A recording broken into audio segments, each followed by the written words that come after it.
Ok, está gravando.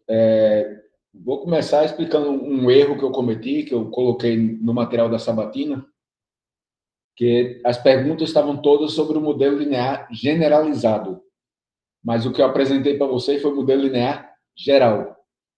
Os nomes parecem iguais, mas são um pouquinho diferentes.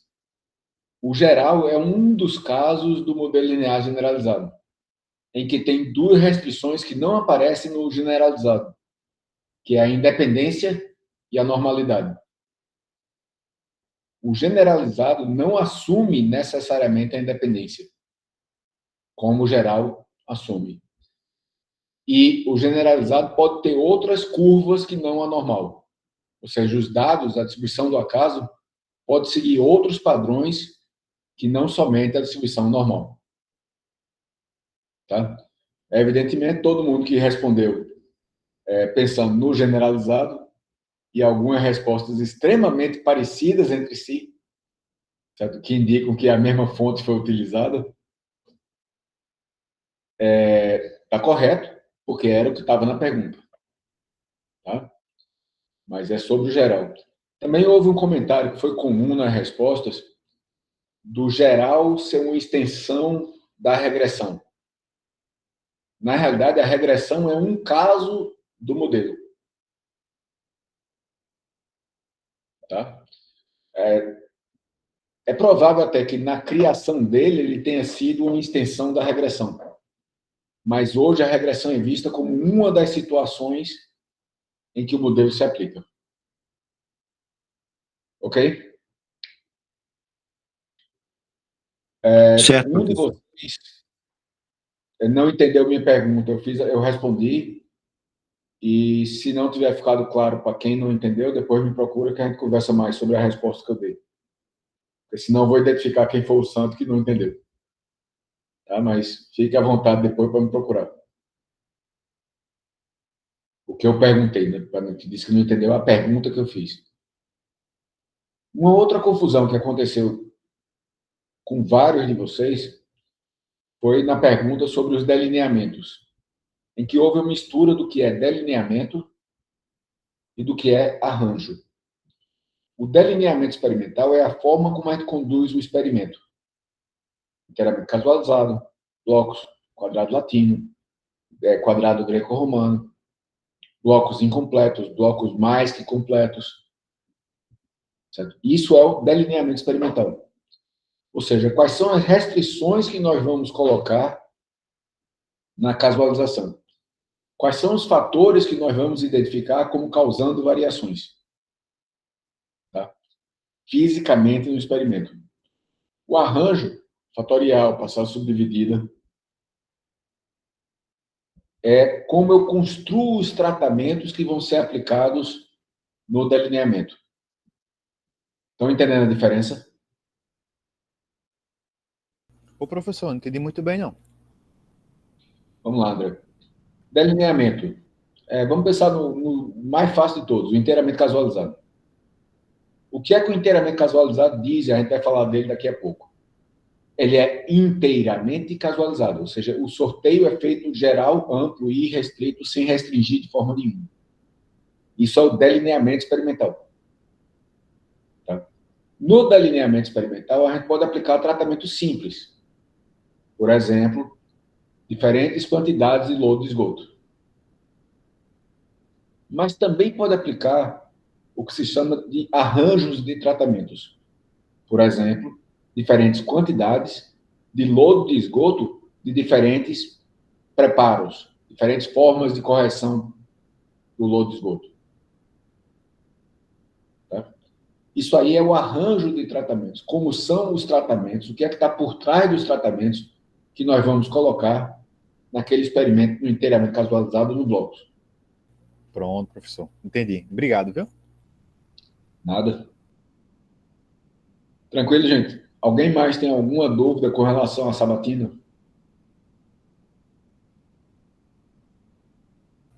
Não, professor.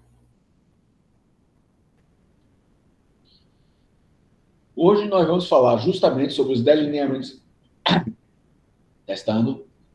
Vamos falar sobre os delineamentos experimentais que vêm do modelo linear. Os 3 principais delineamentos.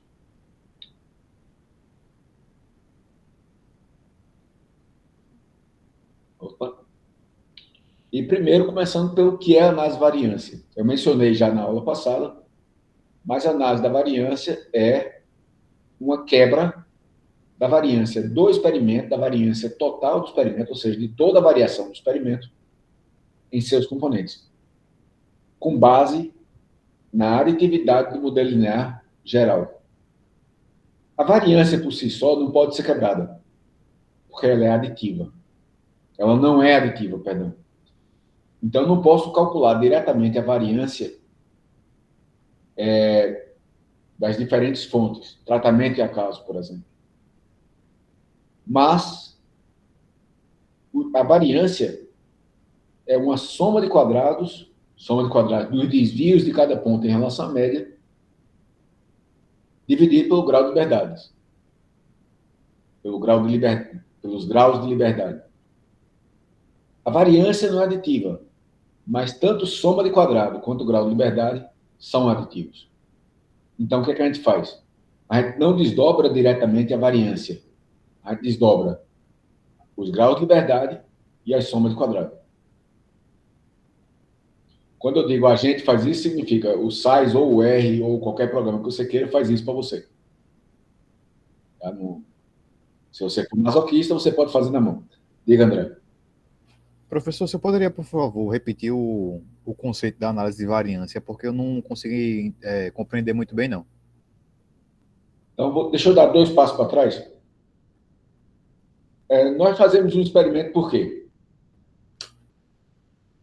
A gente quer avaliar determinada, por exemplo, determinado teor, determinada produtividade de certa cultura, aí analisa o que é utilizado para ter esse aumento de produtividade, por exemplo. Certo. Então, pegando o seu exemplo, a gente quer ver o efeito do nitrogênio na produtividade do milho. Correto? Sim. Nesse caso, tem um efeito que você acha que tem em função das quantidades de nitrogênio que você coloca, correto? Isso. Mas também vai ter uma variação inerente, que é a variação do acaso. Uhum. Concorda? Sim, concordo. Então, se a gente olhar simplesmente os valores dos potes ou do campo, no valor de cada parcela, de cada pote, tem um efeito do nitrogênio que a gente colocou naquele pote e uma variação do acaso dentro daquele pote, de um pote para outro. Uhum. Tá ok até aqui? Isso, até aí tudo certo. Como é que a gente vai saber qual é o efeito do pote, do nitrogênio e o efeito do acaso? A gente tem que separar essas duas coisas, né? É. A gente vai separar através da análise de variância. Uhum. Melhorou agora? Com certeza. Certo? Porque eu só posso saber o tamanho relativo da variação dos tratamentos, as doses de nitrogênio, e da variação do acaso, sabendo quanto foi cada um. Isso. Certo? Em última instância, se o tratamento causou tanta variação quanto o acaso causaria, significa o quê? Que o que você está colocando não está não tá, tipo, influindo positivamente em nada. Nem positivamente, nem negativamente. Simplesmente, aquela variação que você observou do experimento, se você tivesse colocado tudo igual, teria sido a mesma.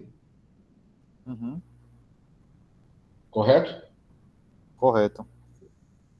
Mas eu só tenho como saber isso aí comparando as duas variações.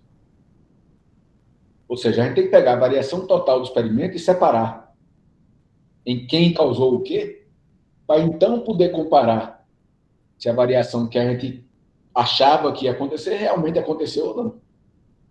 Certo. Melhorou agora? Com certeza, professor. Muito obrigado. Muito de nada. A principal medida de variação é a variância e o desvio padrão. Certo? Mas a variância por si só não é aditiva. A variância não obedece à propriedade aditiva. Só que a variância é o quê? A soma de quadrados dos desvios de cada ponto em relação à média, dividido pelo número de pontos, se for a população, ou pelo grau de liberdade, se for uma amostra. Correto? Certo, professor? Soma de quadrados é aditiva, grau de liberdade é aditivo.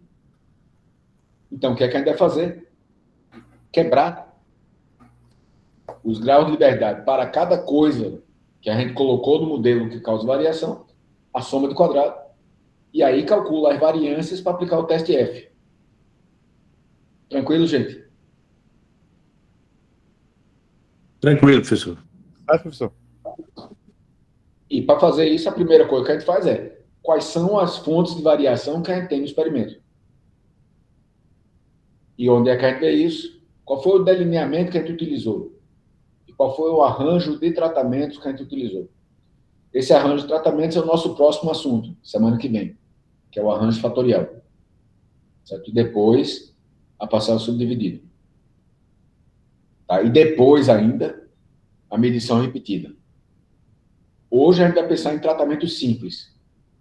O que são tratamentos simples não são coisas fáceis, necessariamente, mas são coisas únicas.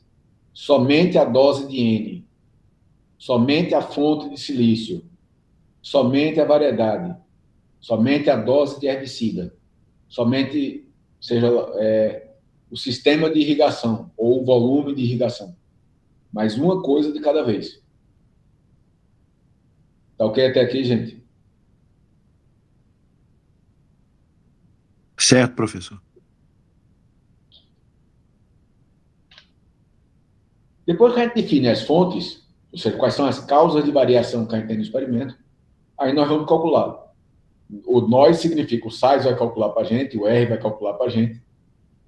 Quais são os graus de liberdade de cada coisa dessas? Quais são as somas de quadrados de cada coisa dessas? Com o grau de liberdade e soma de quadrados, a gente calcula a variância, que é o quadrado médio, que a variância ou o quadrado médio, que é a soma de quadrados dividida pelo respectivo grau de liberdade. E aí a gente faz o teste F, que compara a variação, o quadrado médio do tratamento com a do acaso. Se o F for exatamente igual a 1, que é tão provável quanto o esporte ganhar alguma partida esse ano, infelizmente, certo?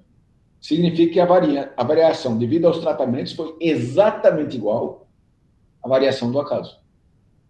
É muito pouco provável que isso aconteça. Se o F for menor do que 1, significa que os tratamentos estão causando menos variação do que o acaso tinha. Se o F for maior do que 1, os tratamentos estão causando mais variação do que o acaso. Agora, será que isso é pouco provável o suficiente para nós considerarmos que não é devido ao acaso? Aí é o próximo passo. Vai pegar o size, vai pegar o valor de F e o tamanho do experimento, que é grau de liberdade de tratamento, e o grau de liberdade do resíduo, uma indicação do tamanho do experimento, e vai calcular qual é a chance daquele F acontecer somente devido ao acaso. Se essa chance for suficientemente pequena, nós consideramos que não é devido ao acaso. E esse suficientemente pequeno é o nível de significância que a gente adota no experimento. Tá ok até aqui? Sim. Tá sim, professor. Certo. Sim. Se for pouco provável que o efeito seja do acaso, ou seja, se houver uma diferença significativa, aí nós temos que fazer o próximo passo, que pode ser uma comparação de médias, um teste de Tucker. Se for um teste de Duncan, vocês estão reprovados. Mas, teoricamente, poderia ser um teste de Duncan também. Um contraste ortogonal, regressão, ou umas coisas por regressão, outras coisas por contraste ortogonal, outras coisas por teste de Tucker. Tá? Conforme seja melhor para responder às nossas perguntas científicas. Tranquilo? Tranquilo, professor.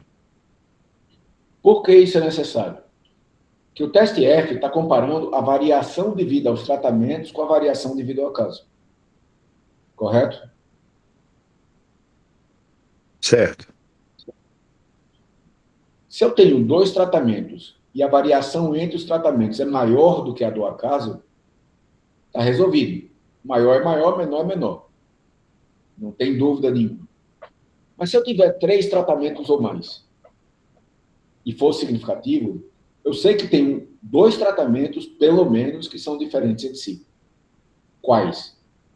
A resposta correta é Deus sabe, nosso Senhor desconfia.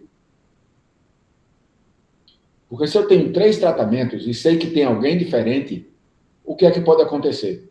Os 3 podem ser diferentes entre si. Possível.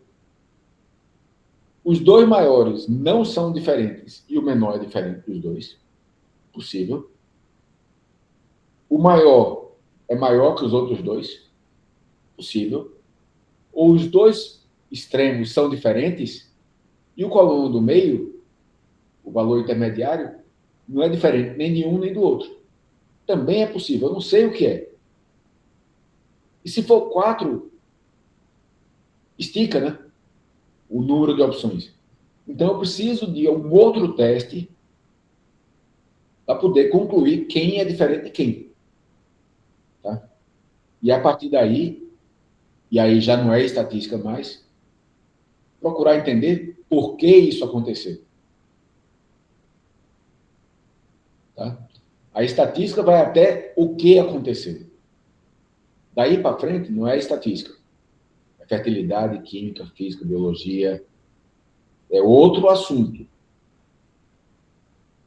A estatística não me diz por que alguma coisa aconteceu. Só diz o que aconteceu. Mas a ciência não é o que aconteceu. A ciência é por que aconteceu. Faz sentido para vocês? Faz sim, professor. Faz sentido total. O que aconteceu é técnica. E é importante. Não estou diminuindo a importância da técnica. Mas é local. Aconteceu nesse experimento, nesse local específico. Outro local poderá acontecer uma coisa diferente. Mas a lógica do porquê aconteceu deve ser uma lógica mais geral. Ou seja, tem uma chance maior de se repetir no futuro em um ambiente diferente. Tranquilo? Tranquilo, professor. E aí nós temos os principais delineamentos experimentais. Inteiramente casualizado, também conhecido como DIC. E não é porque é DIC vigarista, não. É porque é DIC. Blocos completos casualizados ou blocos completos. Esse é o mais comum de todos. Frequentemente, blocos para os íntimos. Também é chamado de DBC, delineamento em blocos casualizados. Não é o delineamento em blocos completamente casualizados, porque isso não faz sentido. Se é blocos, não é completamente casualizado. Ele tem uma limitação na casualização. E é um delineamento em que você tem um controle local. Ou seja, eu reconheço que existe uma variação no ambiente e que eu tenho como controlar essa variação do ambiente. Tirar da conta do acaso e colocar numa conta separada para ela. Isso vai reduzir a variação do acaso. Isso é o que diferencia o DIC do DBC. Ok? O próximo é o delineamento em quadrado latino. Eu não me lembro de ter visto um experimento de agronomia em quadrado latino nunca. mas já fiz análise, inclusive, para meu pai, ou participei da análise, da discussão da análise com o papai, de experimentos dele em zootecnia, em forma de cultura, com o quadrado latino. No caso do quadrado latino, você tem dois controles locais diferentes que não podem ser aplicados simultaneamente. A gente vai falar nele mais na frente. Mas pensem, André e Ariane vão ter mais dificuldade, mas os demais, todos são agrônomos, e todos viram zootecnia. Uma vaca produz leite consistentemente ao longo do ciclo de lactação, a mesma vaca.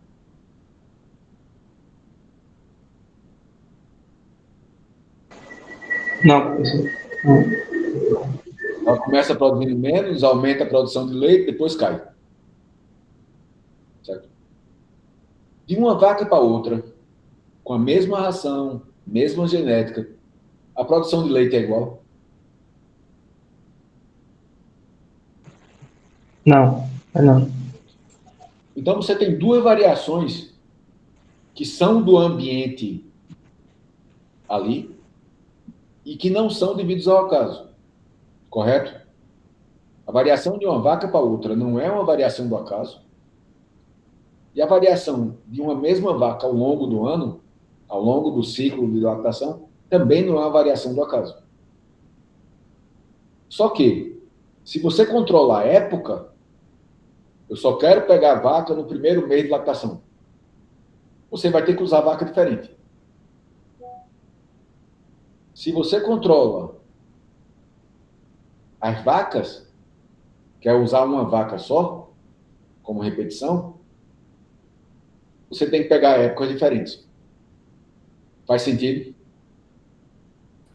Como assim usar uma vaca só, professor? A gente sabe que de vaca para vaca, se eu pegar 5 vacas holandesas, do mesmo pai, mesma mãe, com a mesma ração, cada uma vai produzir leite diferente. Uma quantidade de leite diferente. Ok. Correto? Certo. Se eu pegar uma vaca holandesa e medir a produção de leite dela nos primeiros 15 dias de lactação, os segundos 15 dias de lactação, e por aí vai, ela vai produzir diferente no tempo. Ok, Ariane? Entendi. Então é comparar a produção da mesma vaca em diferentes épocas. Se comparar da mesma vaca, eu tenho que usar vacas diferentes, não tenho? Se eu quiser ver, perdão, se eu quiser da mesma vaca, para tirar essa variação, eu teria que ver em épocas diferentes, não teria? Sim. Primeiro uma ração, depois a outra. Sim, teria. Concorda? Concordo. Só que aí eu estaria misturando o efeito da ração com o efeito da época. Porque eu sei que vai mudar ao longo do tempo. Concorda? Sim, entendi. Se eu pegar vacas diferentes para poder pegar na mesma época, todas nos primeiros 15 dias, eu tenho agora outra variação que é entre vacas. Ah, tá certo. Tô entendendo. Melhorou agora? Uhum, melhorou. Então, eu não tenho como usar um controle local só para controlar ao mesmo tempo a diferença entre vacas e entre épocas. Eu preciso usar dois controles locais diferentes, um controlando entre vacas. Então, cada vaca vai receber todas as rações. E outro controlando entre épocas. Cada época vai receber todas as rações. Entendi. Isso é o que se chama de quadrado latino. Porque ele é quadrado.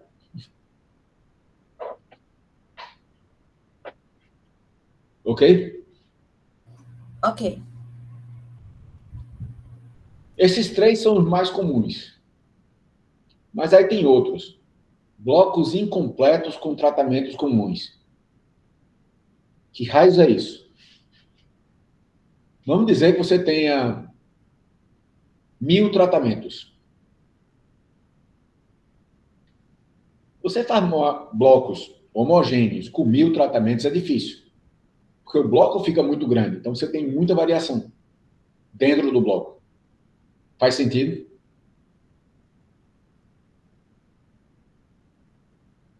Então, aí você faz o quê? Faz um bloco. Um bloco vai ser dividido em vários blocos, tá? Que não tem todos os tratamentos, mas tem alguns tratamentos que aparecem toda vez no bloco. Certo?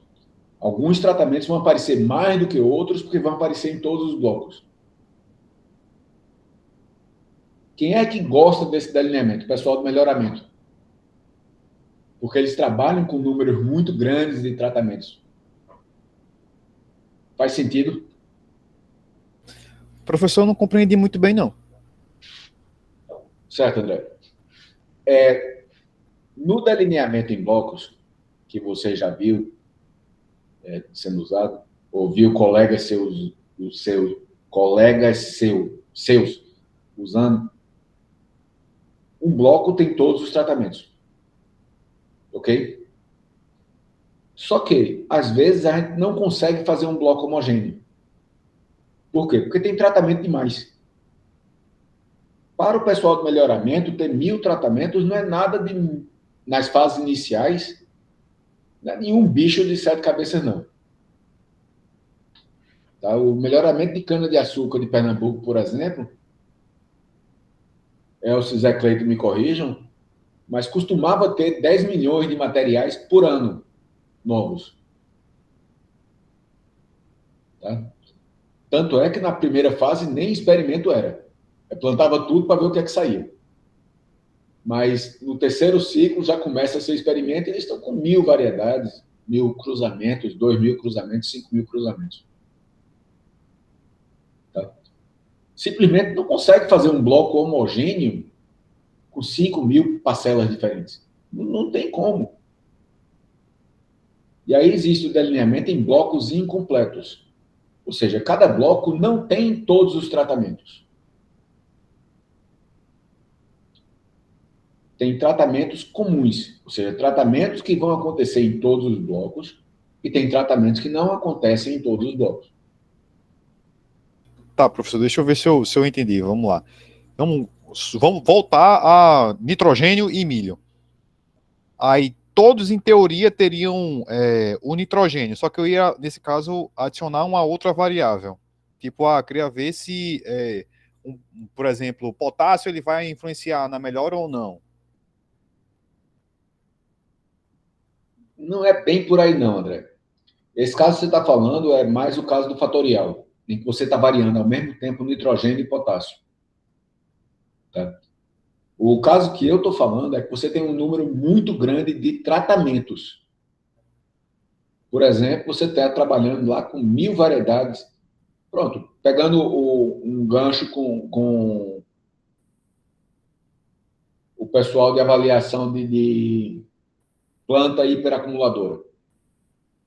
Vamos dizer que você tivesse querendo avaliar 5000 espécies de plantas. Certo. Tá ok? Você não consegue fazer um bloco homogêneo com 5000 potes, consegue? Não, é muito pote. Então, o que é que faz? Você vai usar um delineamento em que o bloco não tem os 5000 potes. Os blocos vão ter 100 potes, cada bloco. Uhum. Alguns tratamentos vão aparecer em todos os potes. São os tratamentos comuns. Comuns porque são repetidos, são comuns a todos os blocos. Tá ok? Ok. Mas, fora esses 5, 6, 10, os outros 90 vão aparecer apenas 90 tratamentos naquele bloco de 100. E esses 90 não vão aparecer em todos os blocos. Uhum. Os 10 aparecem em todos os blocos, mas os outros 90 não vão aparecer toda vez. Blocos incompletos, porque o bloco não tem todo mundo, com tratamentos comuns, tratamentos que se repetem. Tá? É uma peculiaridade mais comum no melhoramento genético, porque é mais comum ele terem um número de tratamentos que leva a precisar disso aí. Melhorou, André? Melhorou sim, professor. Ariane? Esses tratamentos comuns, eu que escolho ou é ao acaso? Você escolhe. Você escolhe com a razão por trás da escolha. Por exemplo, o mais comum seriam esses tratamentos comuns serem materiais já bem estabelecidos.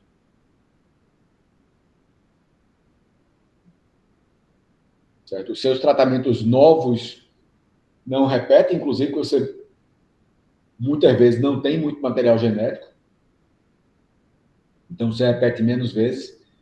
E aqueles tratamentos que são, por exemplo, as variedades padrão da área, tá? São os que vão repetir mais vezes. Entendi. Certo? Porque você quer ter uma ideia dos novos em relação a esses já bem estabelecidos.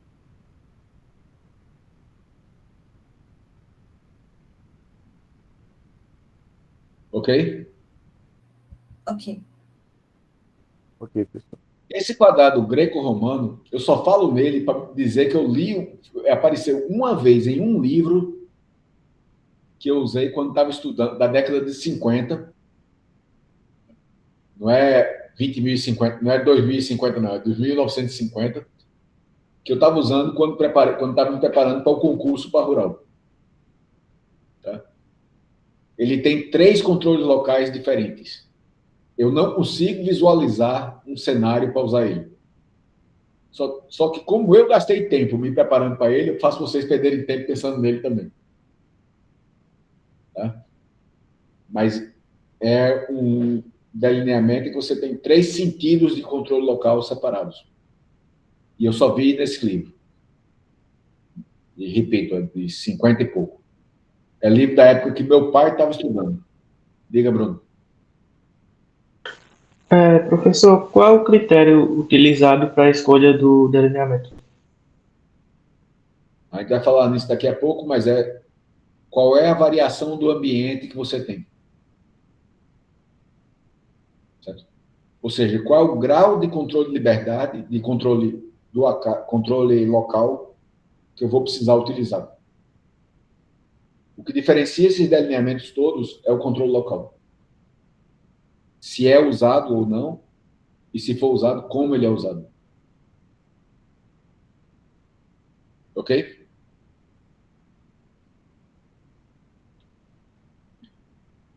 Função exclusiva das condições ambientais. Tá? Quando eu falo condições ambientais, é a condição daquele experimento em particular. Vamos pensar que você está fazendo um experimento numa câmara de crescimento, tá? Com tubos de ensaio no meio de cultura. Uma câmara com temperatura e umidades controladas. Temperatura e iluminação controladas. Esse ambiente é homogêneo?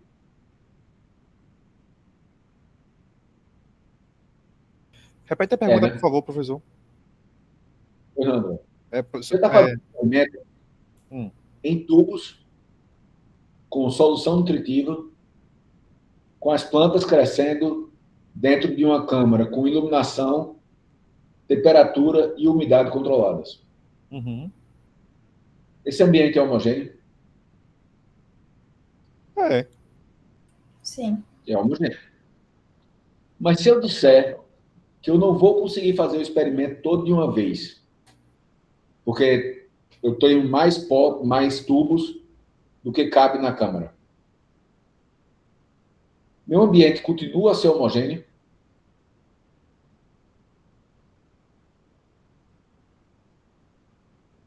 O professor, para mim, continua. Então, você fazer primeiro um, depois o outro, as duas sequências são iguais? Ah, tá, agora compreendi melhor. Tá, não, já modifica. Já modifica, porque considerando que você está falando que a gente está pensando na rural, falta luz no meio do experimento. Então, vai ter um período de escuro. Quando faltar a luz no primeiro, não vai ter o período de escuro, porque no segundo não faltou. E por aí vai. Tá? Então, as condições, embora o equipamento seja homogêneo, na hora que eu tenho que fazer em 2 rodadas, ou 3, ou 4, as condições deixam de ser homogêneas. Apesar de ter acesso a um equipamento que deveria fazer com que ficasse homogêneo. Faz sentido? Faz sim, professor. Certo? Quando a gente fala nas condições ambientais, não é somente o ambiente físico em que você vai fazer o experimento. É também o ambiente humano em que você vai fazer o experimento. Vamos dizer que você precise preparar solução nutritiva. E seu experimento vai usar 100 litros de solução nutritiva.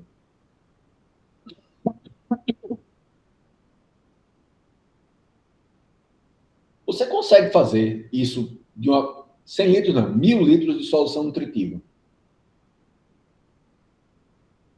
Você consegue realmente fazer isso de uma forma homogênea toda vez? Consegue não, professor. Então, o trabalho de fazer essa solução nutritiva toda causa variação. Que é uma variação que você, pesquisador, consegue reconhecer que vai existir. Que não é uma variação do acaso. Faz sentido? Faz sim, Você está professor. fazendo experimento. Diga, Cleiton. Não, estava falando que faz sentido. Você está fazendo experimento na casa de vegetação. Vai precisar usar 500 potes. Mas só consegue colocar 100 na casa de vegetação. Deixa de ser homogêneo. Mesmo que seja uma casa de vegetação perfeitamente homogênea, o seu experimento, o seu ambiente não é mais homogêneo. Porque não vai conseguir fazer todo de uma vez. Está fazendo sentido? Faz sentido sim, professor.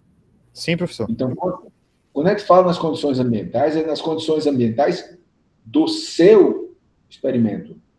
Não é laboratório contra campo, não é laboratório contra casa de vegetação. É o meu experimento.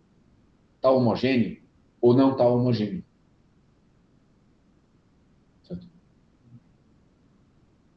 Está tranquilo, gente? Sim, vou acompanhando, professor.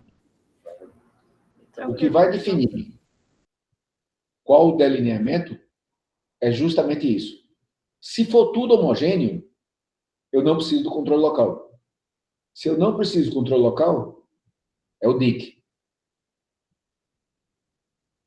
Se eu preciso do controle local, já não pode ser DIC mais. Certo? Vai ser blocos. Mas se eu precisar usar 2 controles locais separados, que eu não consigo sobrepor eles, como aquele exemplo das vacas, vai ser o quadrado latino.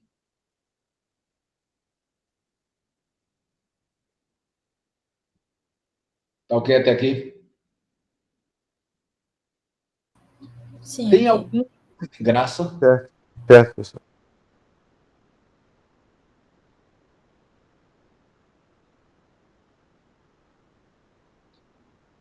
Existe alguma coisa de graça na vida? Não, não, né? Acho que não, professor. Não existe. A gente sempre paga. Como é que a gente paga quando usa o controle local? Eu vou pagar usando grau de liberdade. O meu custo experimental é grau de liberdade. Pagando o grau de liberdade para o controle local. Tá? Se eu reduzo o acaso, eu controlo a variação do acaso, usando muita variação do acaso, usando pouco grau de liberdade, eu melhorei meu experimento. Porque eu reduzi a variação, eu coloquei a variação do acaso que iria acontecer numa conta separada, o que reduz a variação do acaso, e não gastei muito grau de liberdade para isso. Se eu não fizer bem o controle local, eu controlo pouco a variação, mas eu vou pagar grau de liberdade. Eu sempre vou pagar grau de liberdade para fazer isso aí.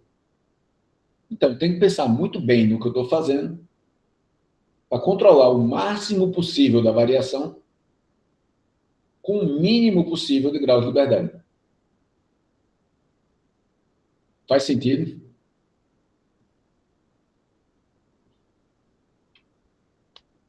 Sim, professor.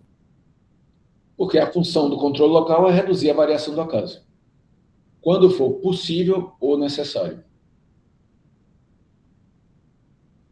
O que eu quero dizer com possível ou necessário?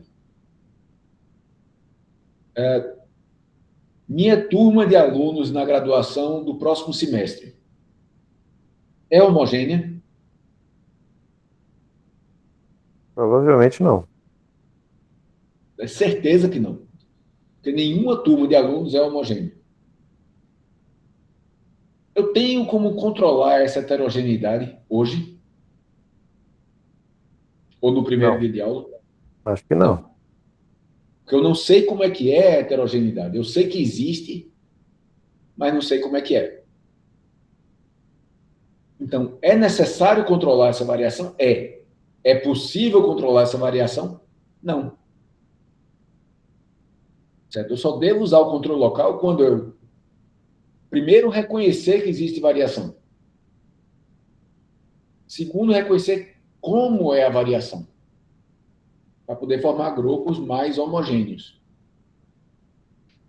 Faz sentido? Faz sentido. Sim. O controle local não é a repetição.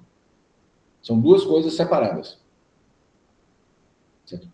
Normalmente, cada nível do controle local tem uma repetição de cada tratamento. E, portanto, ele fica igual à repetição. É o mais comum. Certo? Inclusive porque, se você pensar na época de fazer conta na calculadora, isso simplificava muito o procedimento. Hoje em dia, isso não é limitante mais. O SAIS ou o R vão resolver isso aí sem gastar um pico segundo a mais. Tá? Mas ainda é o mais comum. Normalmente, cada nível de controle local corresponde a uma repetição, mas não é necessário. Se eu puder utilizar mais de uma repetição dentro do controle local, melhor. Por quê? Porque eu uso menos grau de liberdade e controlo assim, mesmo assim controlo a variação. Tá fazendo sentido?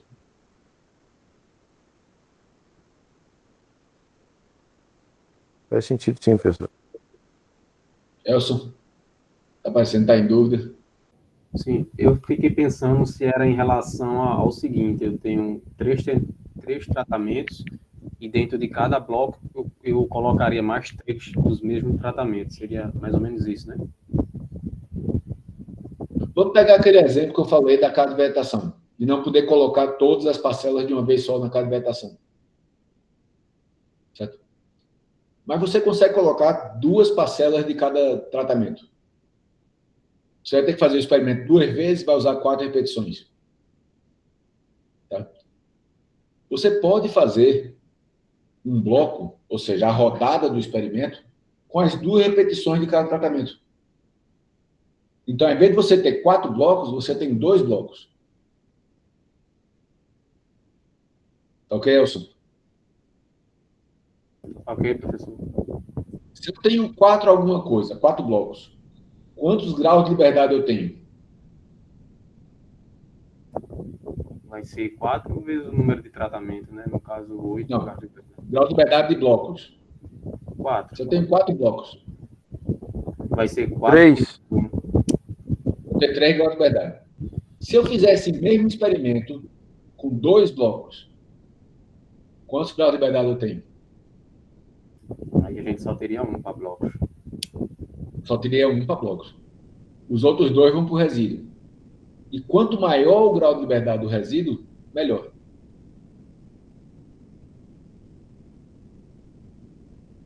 Tá ok?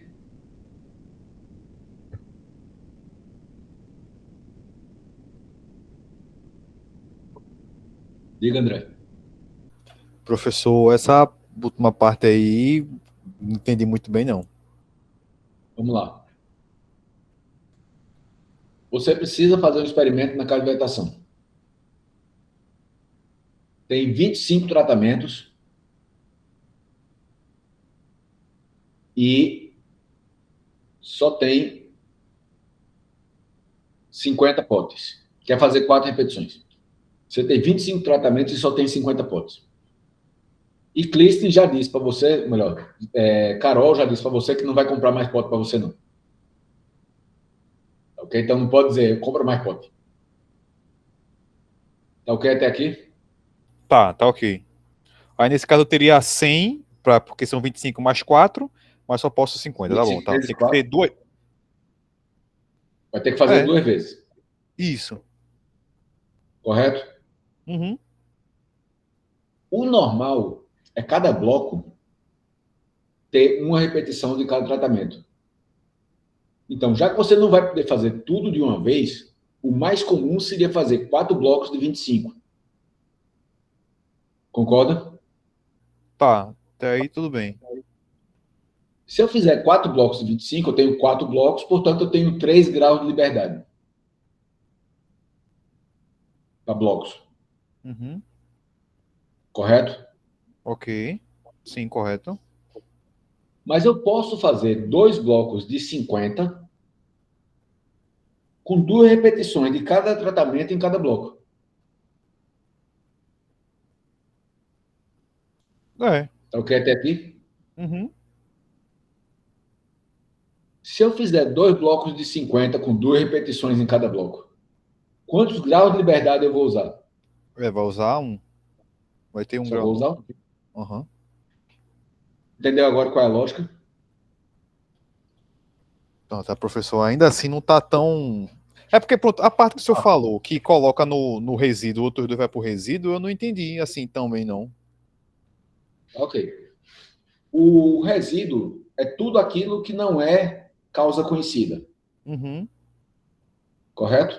Sim. Nesse caso, quais são as causas conhecidas? Eu tenho a variação do tratamento, eu tenho a variação de bloco e tenho a variação do acaso. O resíduo, que sobra. Uhum. Tá ok até aqui? Sim, ok. O tratamento independe do número de blocos. Ok. Correto? Uhum. O grau de liberdade total é o mesmo, também independente do número de blocos. Isso. Não é isso? Uhum. Se eu controlar a mesma variação com mais ou com menos blocos, certo? Ou seja, eu estou admitindo que aumentar o número de blocos por si só não vai melhorar o controle do meu ambiente, porque o que está diferenciando, nesse caso que eu dei com você, é o número de potes. Sim. Tá ok? Uhum. Então, o controle do ambiente vai ser igual com 4 blocos ou com 2 blocos. Isso. Não é isso? Uhum. Se eu usar 2 blocos, o que acontece com o grau de liberdade do acaso? Aumenta ou diminui? Diminui. Aumenta. Aumenta? Veja só. No exemplo, nós tínhamos 25 tratamentos e 4 repetições, concorda? Concordo. 100 potes no total. Uhum. Portanto, 99 graus de liberdade. Isso. Seguindo pela aditividade, esses 99 vão se distribuir em quem? Tratamentos, blocos e acaso. No caso. Uhum. Correto? Sim. Desses 99, 24 são de tratamento. Eu tenho 25 tratamentos. Uhum. Então, ficam 75 para blocos mais a causa. Para isso. Não é isso? Uhum. 75 para blocos e para caso. Se eu fizer com 4 blocos, são 3 graus de liberdade para blocos e, portanto, 72 para o acaso. Uhum. Tá ok até aqui, André? Agora tá encaixando a ideia. Sim. Vá, continue, professor. Se eu fizer com 2 blocos, fica 1 grau de liberdade para bloco e 74 para o acaso. Uhum. Correto? Sim, diminuiu. Nesse caso, Aumentei o grau de liberdade verdade, foi. do acaso. Uhum. Porque eu coloquei menos grau de liberdade na conta do bloco. Do bloco, foi. Se eu controlei a mesma quantidade de variação nos 2 caminhos e a variância é a quantidade de variação, a soma de quadrado dividido pelo grau de liberdade. Se eu mantive a mesma variação no acaso, nos 2 caminhos, onde é que a quadrado médio, a variância vai ser menor? Com mais ou com menos grau de liberdade? Tá, peraí, professor, rapidinho.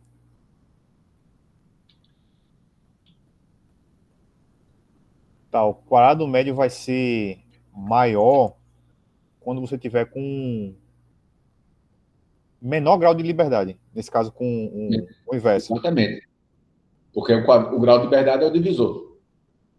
Uhum. Então, desde que eu usar menos blocos, não aumente a soma de quadrados, certo? Porque eu controlei toda a variação, eu consegui jogar mais grau de liberdade para o resíduo, porque eu estou colocando menos na conta do bloco, faz com que o quadrado médio do resíduo, a variância do resíduo, fique menor. Uhum.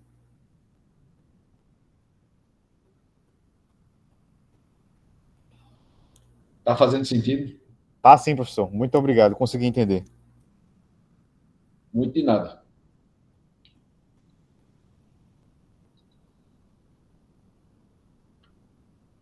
O mais normal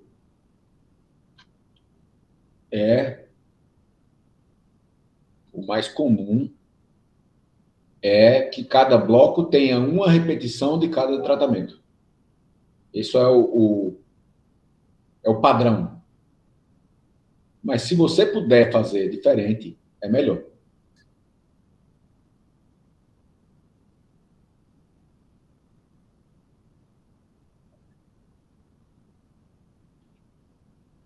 Tranquilo? Sim, professor. O delineamento inteiramente casualizado, também chamado de one-way ANOVA, em quem gosta mais de estatística, o que inclui os SAIs. Por que esse nome? Porque só tem uma fonte de variação. A variação é toda ou do tratamento ou do acaso. Porque você não usa o controle local. Ele é usado em 2 cenários e 2 cenários somente. Ou o ambiente é realmente homogêneo, ou você não tem a menor informação sobre como é a heterogeneidade do ambiente.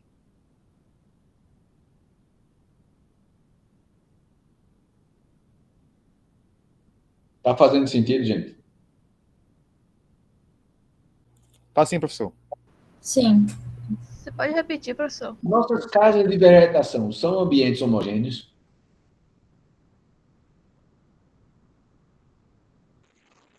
Não, as nossas não. Muito longe disso. Certo? Para um experimento pequeno, 20, 30, 40 potes, até pode ser homogêneo o suficiente para não precisar fazer blocos. Mas se você usar uma cadivetação inteira, por alguma razão, você vai precisar usar o controle local, porque elas não são homogêneas. Tá? Esse é o delineamento mais simples. Porque é o único que não usa o controle local. E, embora hoje isso não tenha a menor importância mais, ele é o que tem menos consequências de conta quando eu tenho um número diferente de repetições. Quando a gente trabalhava com a calculadora, mais ou menos uns 5.000 anos atrás, isso fazia uma diferença brutal. Hoje em dia não faz mais a menor diferença. Qualquer programa de computador hoje lida com esse número diferente de repetições sem problema nenhum. E o número diferente de repetições tanto pode ser intencional quanto pode ser parcela perdida, tá, gente? Eu tinha 4 repetições planejadas, mas perdi parcela. Perdi uma parcela. Então, tem um tratamento que tem 3 repetições e os outros têm 4. Normalmente usado em experimentos de laboratório. Por quê? Porque o laboratório é mais homogêneo. Tá? Mas você vê a frase que é mais frequente em laboratórios, e muitos alunos de todos os níveis leem: se é laboratório, é DIC. Não é isso. A lógica não é essa. A lógica é: se é um DIC, provavelmente foi laboratório. Ou cadivetação. Estão entendendo a diferença?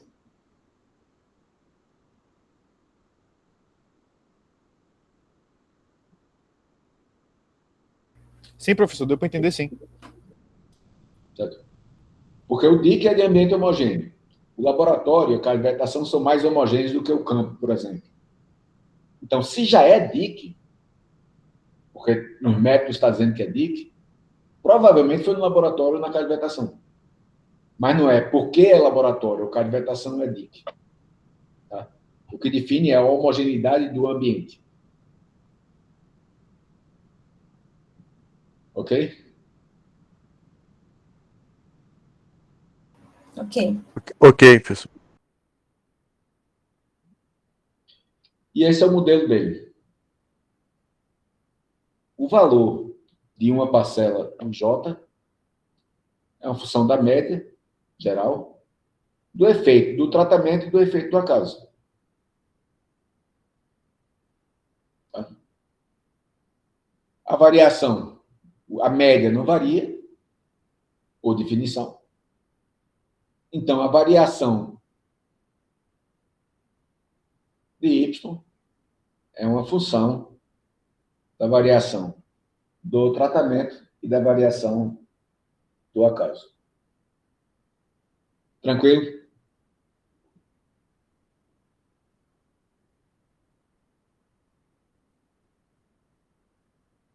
Os efeitos são aditivos, os resíduos independentes com distribuição normal e homocedados.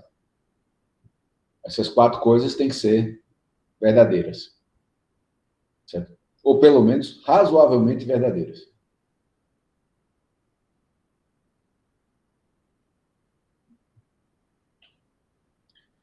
E o esquema da análise-variância é esse aqui.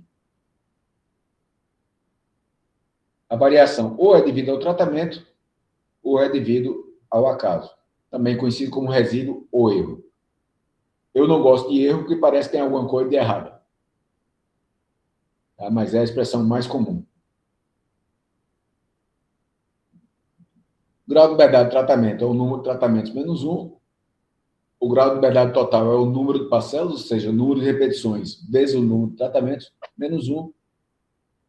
Como só tem 2 causas de variação nesse experimento, o total menos o tratamento dá o acaso. Tá ok até aqui?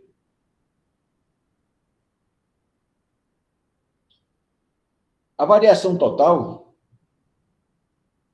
é o somatório dos quadrados de cada valor menos C. E quem é C? É o quadrado do somatório dividido pelo número de parcelas. Por que esse C?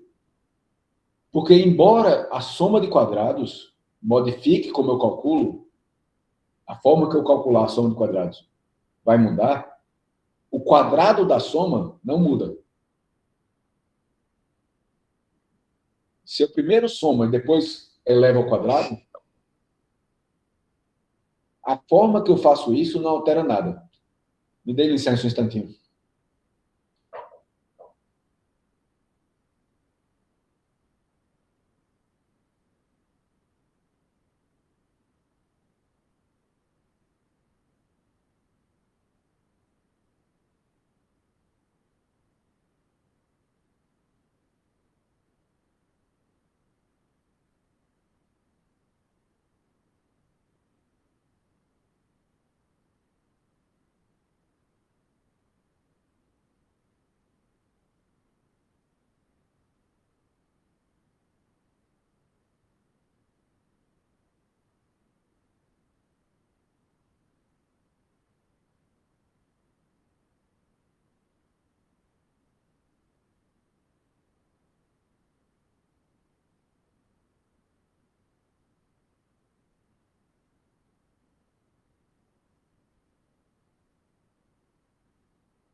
Peço desculpas.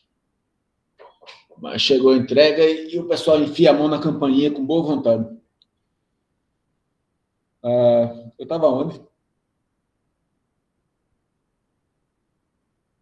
O senhor estava explicando a soma dos quadrados. É justamente essa parte de C. Aí o senhor não falou o que é que isso significa. O C só é correção, só é uma constante. Tá? Se você pegar a fórmula da variância,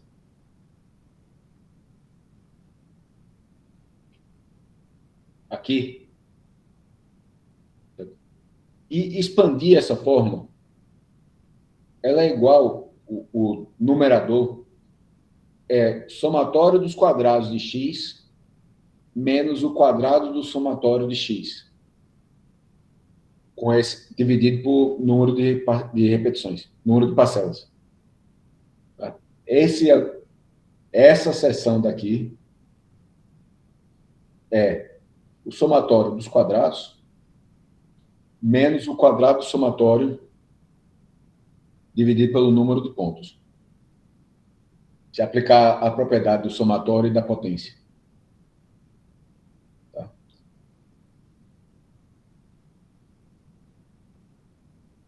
Ou seja, se você pegar C aqui e substituir isso, fica o somatório dos quadrados, eleva ao quadrado, depois soma, menos o quadrado do somatório, soma, depois eleva ao quadrado, dividido pelo número de parcelas. Tá ok até aqui?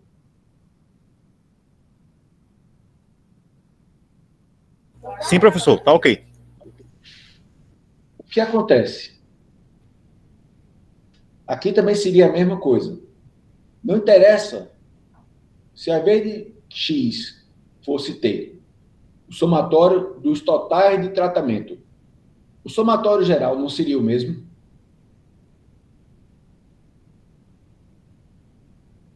Seria assim.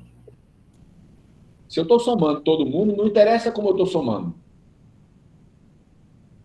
Correto?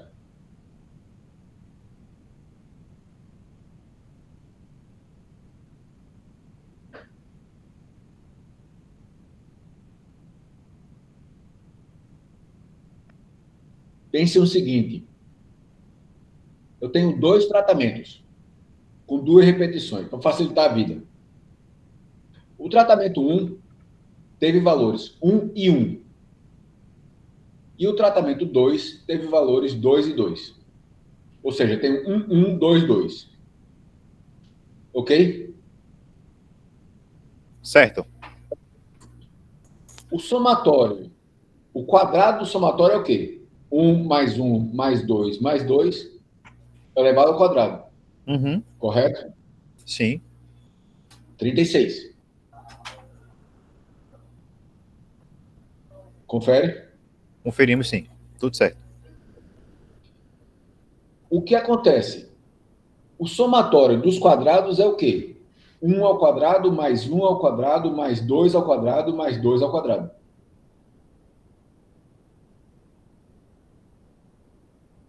Ou seja, 1 mais 4 mais 4. 10.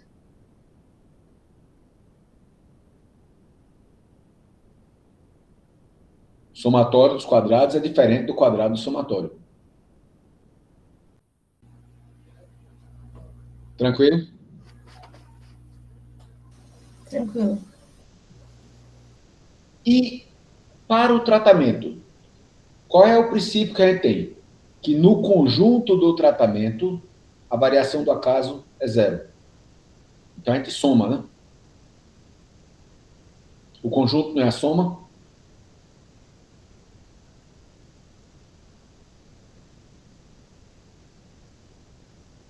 Estão entendendo o que eu estou falando, gente? Eu tô sim, professor. É que eu tô só parando para escrever aqui o detalhe que o senhor falou, que era o somatório dos quadrados é diferente dos quadrados do somatório. Certo. Então, o tratamento 1 foi 1 e 1, né? 1 mais 1, 2. Uhum. 2 ao quadrado, 4. O tratamento 2 foi 2 e 2. 4, 16. Isso. Então, a somatória dos quadrados dos totais de tratamento é 4 mais 16, é 20. Só que eu não posso comparar 2 contra 1, posso? Não.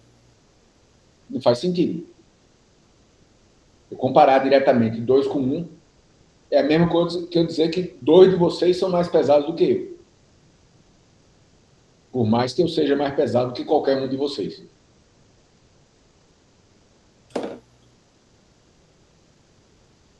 Tá fazendo sentido até aqui? Tá sim, professor. Então, como é que eu faço para voltar para a base de uma unidade?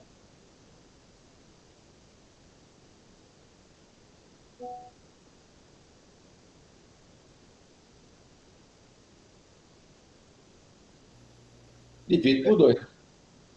É. Porque eu quero comparar a variação entre tratamentos, que a gente vê no conjunto das repetições, com a variação do acaso, que acontece em cada repetição. Concordam? Sim. Por isso que eu tenho que dividir pelo número de repetições.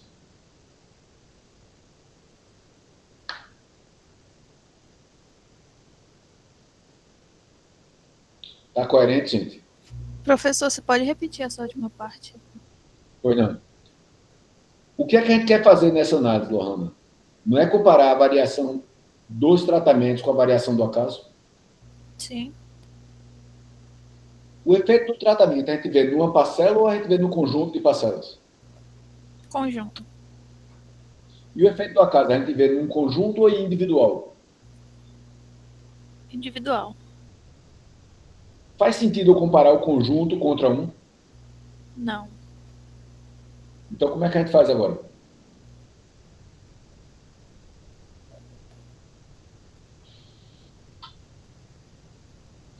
Vai fazer a soma de todos os do conjunto? A gente vê o tratamento no conjunto, não é? Sim. Porque é quando a gente pode matar a variação do acaso. Uhum. Os 5 dedos se transformam numa mão só e agora eu vejo o efeito da mão. Confere? Sim. Só que eu não posso comparar os 5 dedos, que é o efeito do tratamento, com um dedo só, posso? Não. Como é que eu posso fazer a comparação?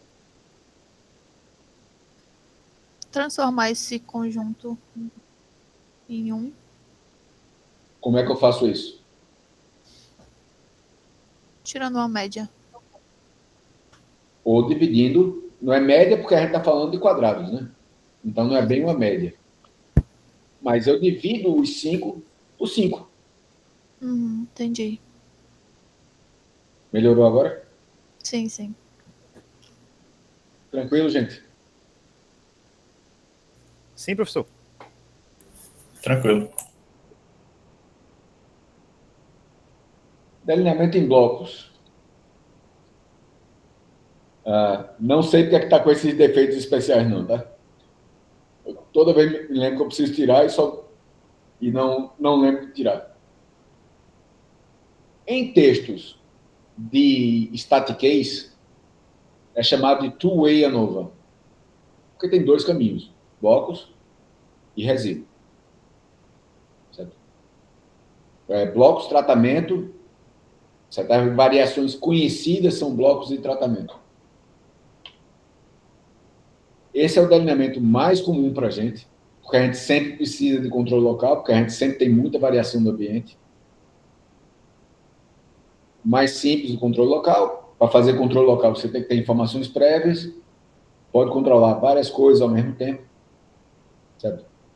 Você está no experimento que é um terreno inclinado, então você está controlando a inclinação, que significa controlar a umidade e fertilidade, mas ao mesmo tempo você pode fazer um bloco para cada dia, ou um bloco a cada expediente, para garantir que o seu cansaço não afeta a variação. O modelo é igual ao anterior, só que entrou agora com mais um componente, o componente do bloco. Porque você acredita, você fez o delineamento em blocos, você acha que tem uma variação que não é do tratamento, que é do ambiente, mas não é do acaso. Correto?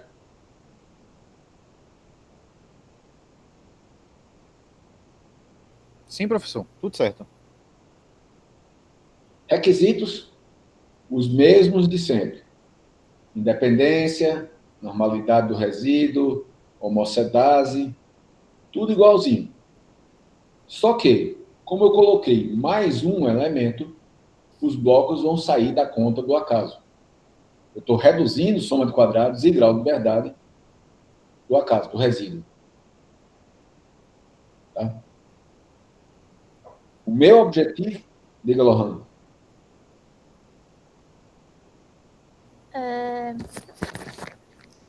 Eu queria entender quando usa esse blocos casualizados. Por exemplo, eu tenho um experimento que ele é em campo, mas é um ambiente, digamos assim, que meio controlado. E aí eu tenho, por exemplo, 20 ali repetições, só que com tratamentos diferentes, né? E aí eu tenho no caso eu tenho o controle. Eu posso usar esses blocos casualizados nesse caso? Poder você pode usar sempre. A pergunta não é poder, é deve. Tá? O teu ambiente, mesmo no campo, é homogêneo? Sim. Então, por que você quer usar o controle local? Entendi. Faz sentido. Certo? Você vai usar o controle local quando você tiver alguma coisa no ambiente, e aí inclui ambiente, material, gente, que possa causar uma variação conhecida. Uhum. Entendi. Se o seu ambiente é homogêneo, o experimento é relativamente pequeno, que não vai ter variação ambiental tão grande. Não é uma coisa tão trabalhosa que você não consiga fazer de uma forma homogênea. Para que usar o controle local? Poder pode. A gente sempre pode colocar o controle local. Agora, deve? Aí é outra pergunta. Entendi. Tranquilo? Tranquilo. Sim, professor. Certo? O nosso objetivo com o controle local é reduzir o efeito do acaso. Com a nossa experiência nesse assunto, nessa prática, a gente vê o campo, vê a área experimental, o laboratório e sabe, olha, eu não vou conseguir fazer 1000 placas de Petri homogêneo. Não dá, eu não consigo. Eu vou levar uma semana fazendo as placas. Quando terminar, a primeira está velha. Então, eu vou controlar a minha capacidade de trabalho. Por exemplo. Está fazendo sentido, gente? Tá sim, professor. Tá sim, Sim, professor. Ou seja, a gente tem que olhar e ver o que é que eu estou controlando, o que é que eu vou controlar. Certo? Porque eu quero tirar o máximo possível da variação, ou seja, da soma de quadrados, com o menor gasto de graus de liberdade possível.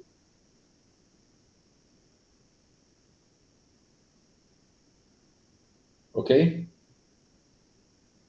Certo. Ok. Ok. E aqui está um exemplo se eu fizer blocos mal feitos. Comparando o mesmo experimento, no inteiramente casualizado, no blocos. A variação total é a mesma. E a variação de tratamentos é a mesma nos dois casos. Que é uma característica do experimento como um todo e dos tratamentos. Faz sentido?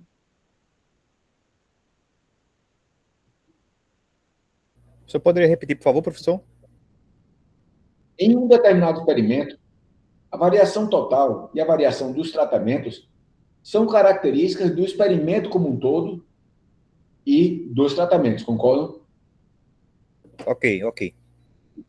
Então, elas não deveriam ser modificadas entre o inteiramento e o blocos.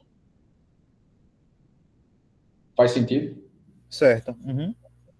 O que vai mudar é o quê? A variação do acaso. Certo? Em azul, o experimento foi inteiramente casualizado. Ou seja, não tem variação de blocos, porque não tem blocos. Toda variação do experimento que não é do tratamento é do acaso.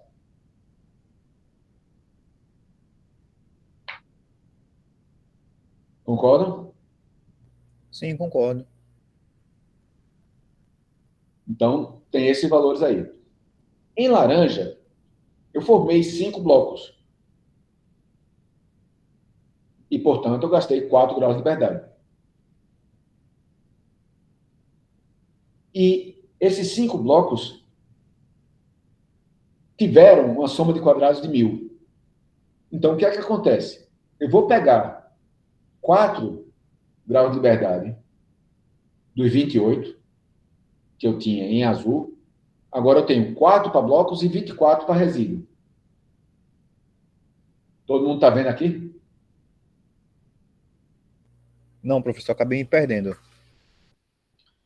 No inteiramente casualizado, eu tinha 28 graus de liberdade para resíduo e 14.000 unidades de soma de quadrado. Ok. Achei agora. Achou? Uhum. Quando eu criei os 5 blocos, eu peguei esse 28 e dividi em duas coisas. 4 para blocos e 24 para resíduo. Tranquilo? Tranquilo. E os 14.000 foram 1.000 para blocos e 13.000,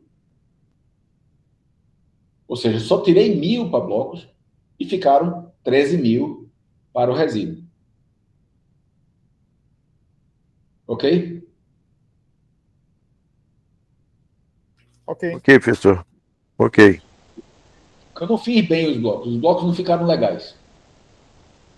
Meu quadrado médio, ou seja, minha variância devido ao acaso, saiu de 500 para 542. A variação do acaso aumentou com um bloco, porque eu fiz os blocos mal feitos.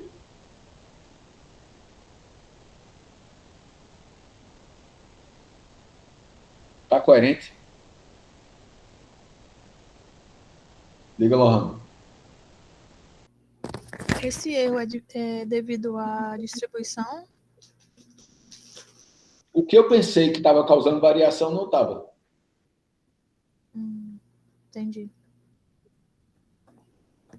Eu não fiz bem os blocos. Eu fiz blocos de alunos em função da altura, que do ponto de vista de desempenho acadêmico não afetava em nada o desempenho acadêmico.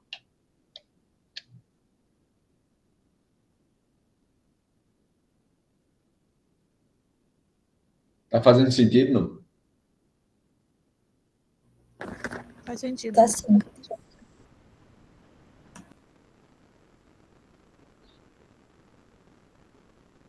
O problema todo é que a gente não sabe isso aqui. A gente não tem como saber o que acontece antes de acontecer. Então, a gente tem que tomar a decisão pensando muito direitinho. Eu estou controlando alguma coisa realmente? Fazer blocos por fazer blocos pode acontecer esse cenário. Está fazendo sentido, gente? Tá sim, professor. Tá fazendo sentido, sim. Sim, professor.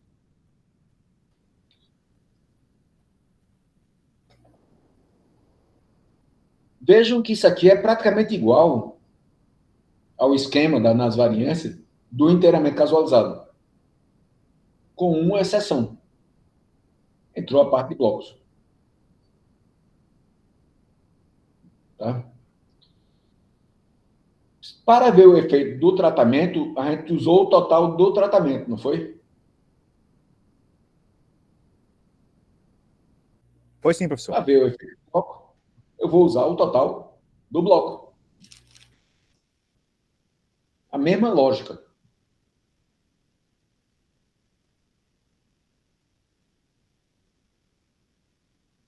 Tá fazendo sentido, gente? Tá sim, professor. Sim. É a mesma lógica para tratamento para bloco. Só que invertida, né? Para o total do tratamento somar. Seria a quantidade de blocos, então? Não, o total do bloco. Eu somo todas as parcelas que estão dentro do bloco 1. Certo, entendi. E eleva ao quadrado. Somo todas as parcelas do bloco 2 e eleva ao quadrado, bloco 3, bloco 4, bloco N. Ok? E como normalmente eu tenho uma repetição de cada tratamento em cada bloco, eu divido pelo número de tratamentos. Mas, na verdade, estou dividindo pelo número de parcelas que eu tenho no bloco. Ok? Ok, professor.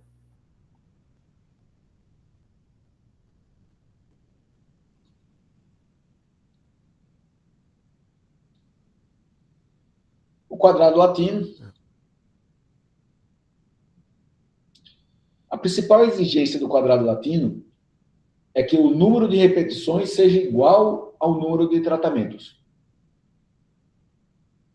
Certo? Isso é uma exigência do quadrado latino. Por quê? Como eu tenho controle local em 2 sentidos diferentes, e todos os tratamentos têm que aparecer nesse sentido e nesse, termina ficando um quadrado. Tá fazendo sentido?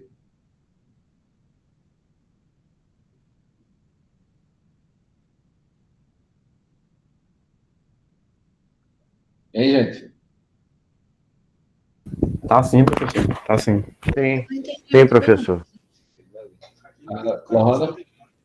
Não entendi muito bem, não. Você pode repetir? Pois não. Aqui são 2 controles locais, tá ok? Certo.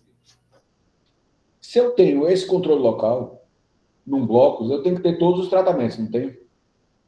Sim. Se eu tenho esse controle local, eu tenho que ter também todos os tratamentos, não tenho? Sim. Então, eu tenho todos os tratamentos nesse sentido e nesse sentido. Uhum. Concorda? Sim. Então, o número de tratamentos é igual ao número de repetições. Entendi. Ou, dizendo melhor, o número de repetições é igual ao número de tratamentos. Entendi. E isso é uma limitação desse delineamento.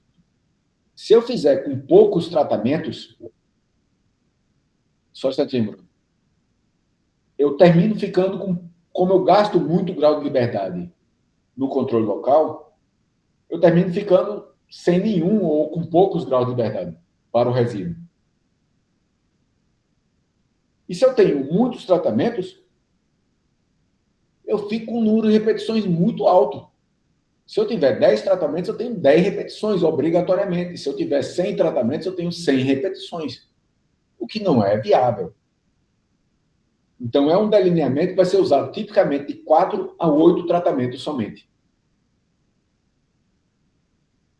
Diga, Bruno.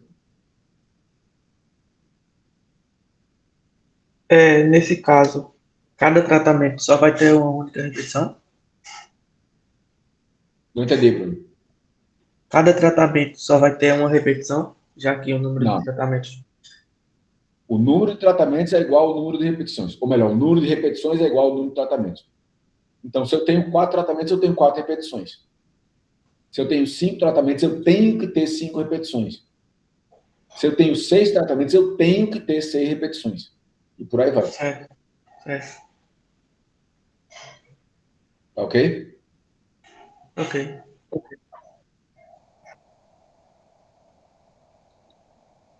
O modelo dele, o tal continua aqui. O bloco, o beta, desaparece, aparece ρ e gama. Ρ de row de linha, e gama não sei por quê. Porque gama é equivalente a C de coluna. Ok?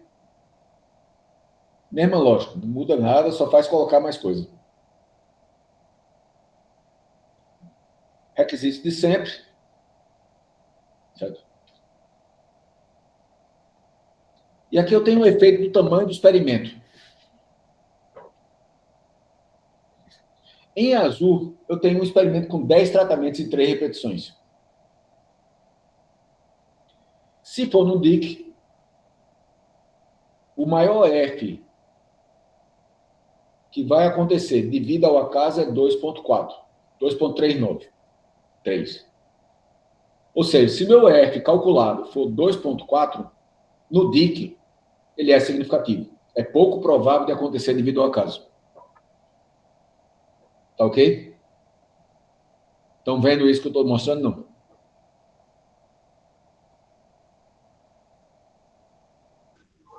Sim, professor, sim. Só que esse mesmo 2.4 calculado, no blocos não é significativo, porque vai acontecer mais de 5% das vezes.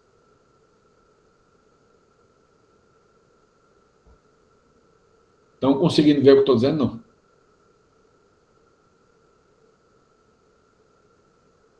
Não, professor, consegui não.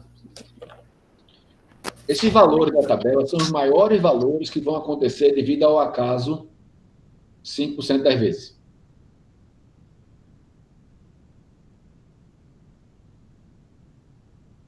Tá? O teste F de Fischer. Certo?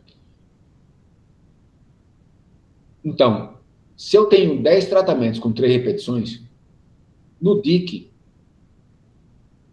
o maior valor que vai acontecer devido ao acaso 5% das vezes é 2.393. Esse mesmo experimento, se fosse no DBC, como eu reduzo o grau de liberdade do resíduo, ele passa para 2.456. Estão vendo agora? Sim, sim. Sim, meu F calculado foi 2.4.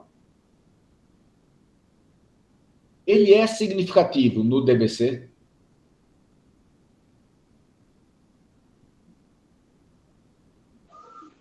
Repete a pergunta, professor. Cortou, por favor. Pois não. Vocês estão vendo os dois valores limites, né? 2.393 e 2.456.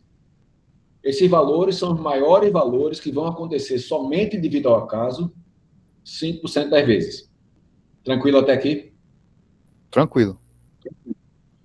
Você calculou o seu F, ou seja, quadrado médio de tratamento dividido por quadrado médio do resíduo, foi igual a 2.4. Uhum. Tá ok até aqui? Sim. Ele é significativo, sim ou não, no DIC? É significativo porque é menor. Porque é maior. Ah, sim, sim. 2.4 é maior do que 2.93. Então, vai acontecer menos do que 5% das vezes. Correto? Uhum. Ele é significativo no blocos? É não. Porque no blocos isso vai acontecer mais do que 5% das vezes. Já que o maior valor que vai acontecer 5% das vezes é 2.456. Maior do que 2.4.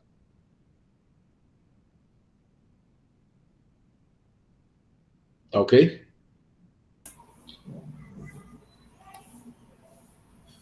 Agora, quando eu tenho menos tratamentos, 5 tratamentos, mesmo com 5 repetições, ou seja, eu estou com menos tratamentos e mais repetições, é mais difícil de encontrar diferenças.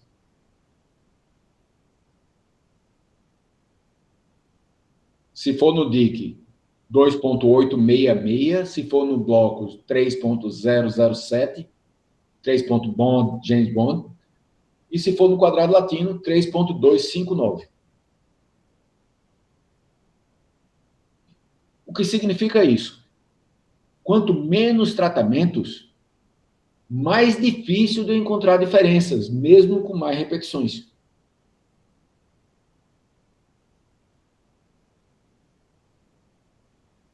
Meu experimento tem menos poder, ou seja, tem menos capacidade de diferenciar.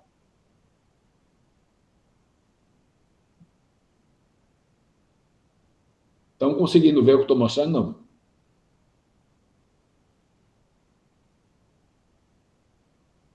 Diga, Lohana. Nesse caso aí, seria mais interessante ter uma quantidade de repetições menor, é isso? Não, seria mais interessante ter mais repetições. Por exemplo, com 5 tratamentos, para ter o mesmo 2,39 daqui, eu teria que ir. Eu não iria, porque com 240 graus de liberdade do resíduo ainda está 2,409.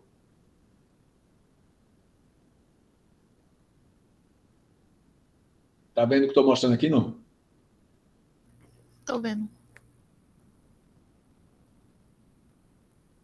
Ou seja, com menos tratamento sempre vai ser mais difícil de encontrar diferenças.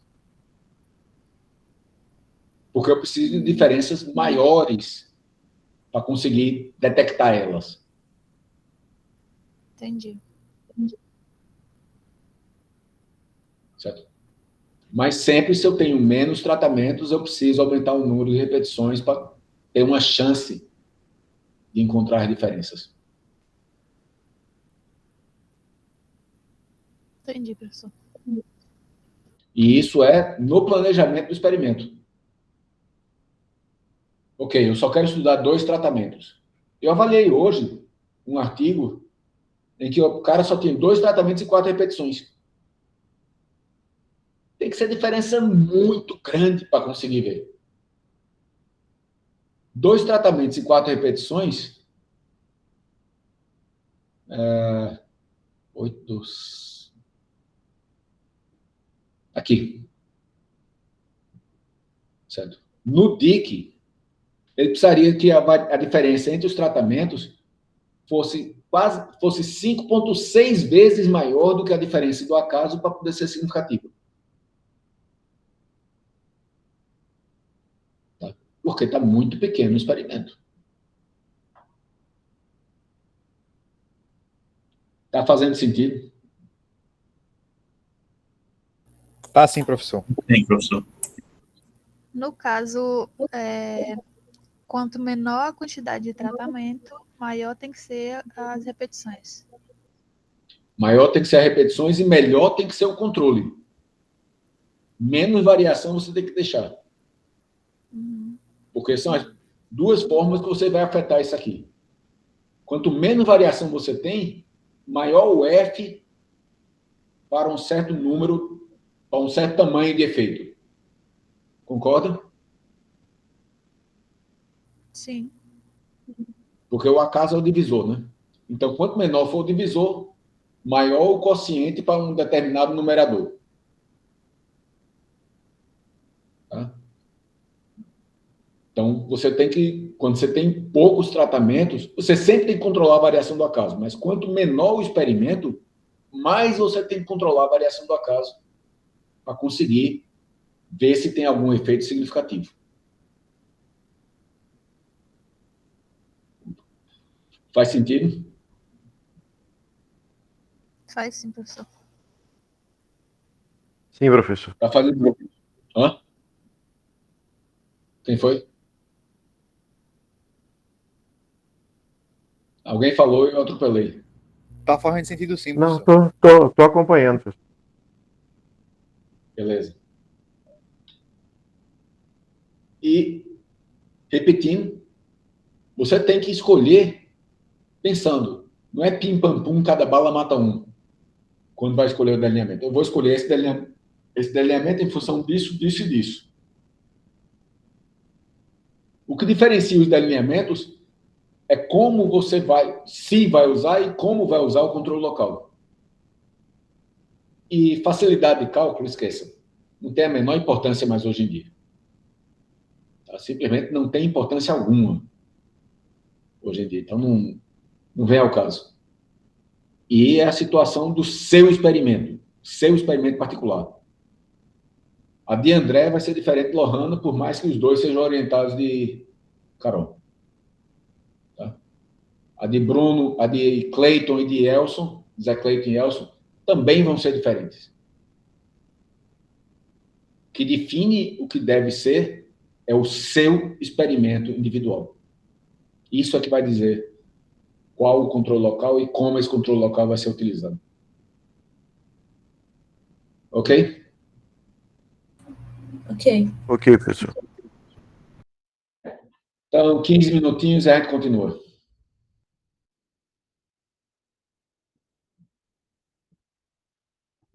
Certo.